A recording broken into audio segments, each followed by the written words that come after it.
Mayang kini jadi mahasiswi kedokteran Dodi Sudrajat tuai sorotan, diragukan mampu biayai kuliah.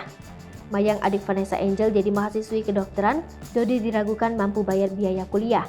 Memasuki tahun ajaran baru, kini Mayang tengah menjadi mahasiswi kedokteran sebuah universitas.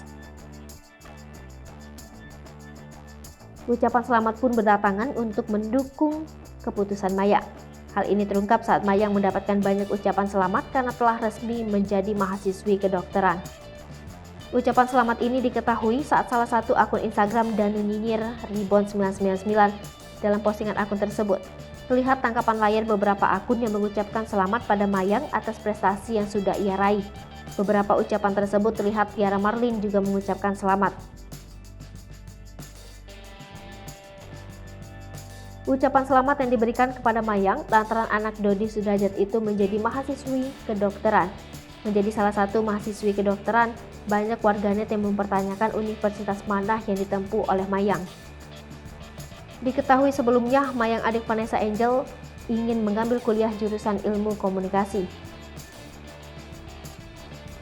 Hal ini terungkap saat Mayang dan Dodi menjadi salah satu bintang tamu di kanal YouTube Vidi Vici Seleb beberapa waktu yang lalu. Saat diundang menjadi bintang tamu, Dodi Sudrajat ayah Mayang mengungkapkan jika tahun ini adik Vanessa Angel itu akan kuliah. Mengetahui hal itu, Indra Bekti pun bertanya kepada Mayang dan Dodi akan kuliah di universitas mana. Mayang mengaku akan kuliah di Universitas Prof. Dr. Mostopo. Namun ia tidak mengatakan jurusan apa yang akan diambilnya.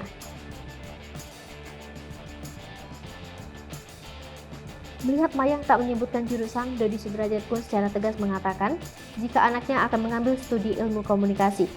Ia pun menjelaskan kepada Indra Bekti alasan Mayang mengambil jurusan ilmu komunikasi. Kemudian, Dodi Sudrajat pun mengatakan jika Mayang dipersiapkan untuk menjadi seorang presenter seperti Indra Bekti.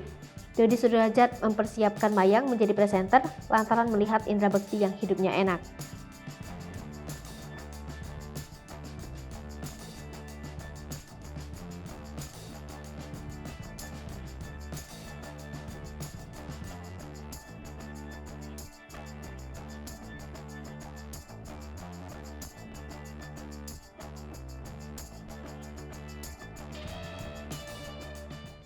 Hai pemirsa Sri Popo TV, jangan lupa komen, like, dan subscribe, serta tonton terus berita-berita terupdate lainnya ya.